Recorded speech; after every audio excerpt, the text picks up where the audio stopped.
दूसरा अध्याय है कि श्री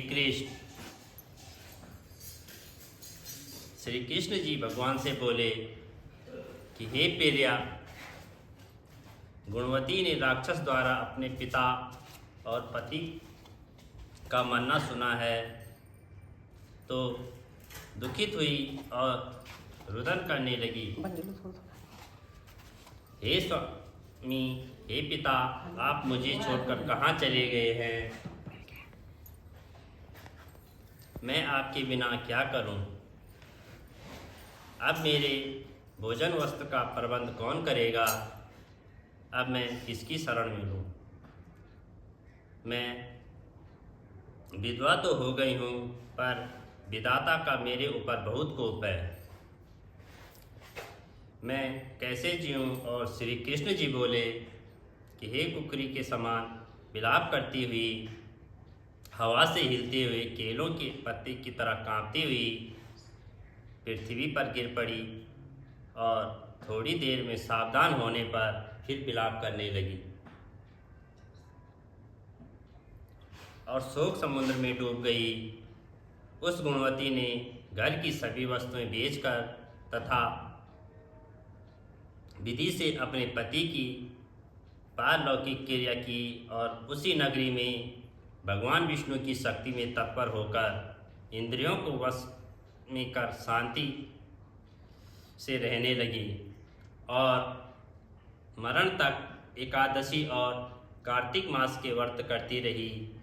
तो हे प्रिय, यह दोनों व्रत मुझे अत्यंत प्यारे हैं, जिसके करने से भोग और मोक्ष की प्राप्ति होती है, पुत्र और संपत्ति मिलती है और कार्तिक की तुला राशि पर सूर्य निकलने पर महापापी जो भी प्रातःकाल स्नान करते हैं वे भी मुक्ति को प्राप्त होते हैं।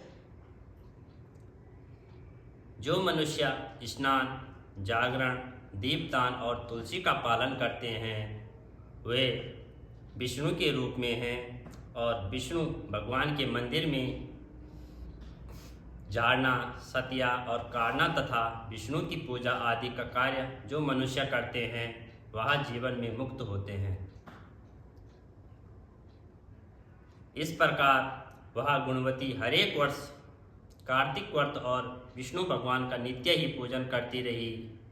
एक समय वृद्ध अवस्था के कारण दुर्लभ होने से रोग और जवर से पीड़ित होने पर भी गंगा स्नान को गई और ज्यों ही पानी में उतरी जाड़े के मारे कांपने लगी। उस समय गुणवती ने आकाश से आता हुआ विमान देखा और शंख, चक्र, गदा, पद्म आदि आयुधों के लिए हुए विष्णु के रूप में धारण करने वाले पार्षद गरुड़ की ध्वजा वाले अप्सराओं से युक्त ऐसे विमान में बैठकर वैकुंठ को ले गए और प्रदीपन अग्नि के समान कीर्ति वाली गुणवती विमान में बैठी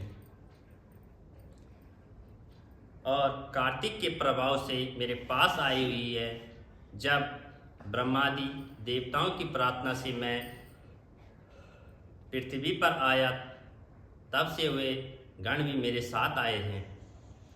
भामनी, यह सब यादव मेरे गण है और तुम्हारे पिता देव शर्मा भी इसी जन्म में शत्रुजित हुए हैं। तुम्हारे पति चंद्र शर्मा इस जन्म में अक्रूर हैं और हे देवी, तुम वही गुणवती हो जो कार्तिक के स्नान के प्रभाव से मेरे लिए अत्यंत प्रिय हो। तुमने तो मेरे मन मंदिर के सामने वाली तुलसी का बगीचा लगाया है और उसी से यह कल्प वृक्ष तुम्हारे आंगन में है। कार्तिक में जो पहले तुमने दीपदान किए हैं उसी फल से तुम्हारी सुंदर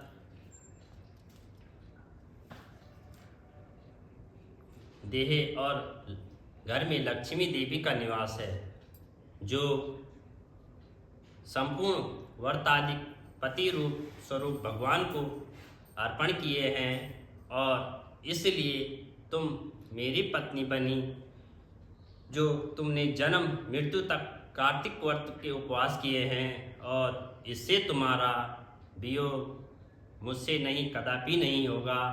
इसी प्रकार कार्तिक में व्रत करने वाले तुम्हारे समान मेरे प्रिय होंगे। तो सूत जी बोले, सत्यभामा जी, आपने पूर्व जन्म का सब हाल जानकर बड़ी प्रशंसा हुई है। बोल सत्यनारायण भगवान की जय।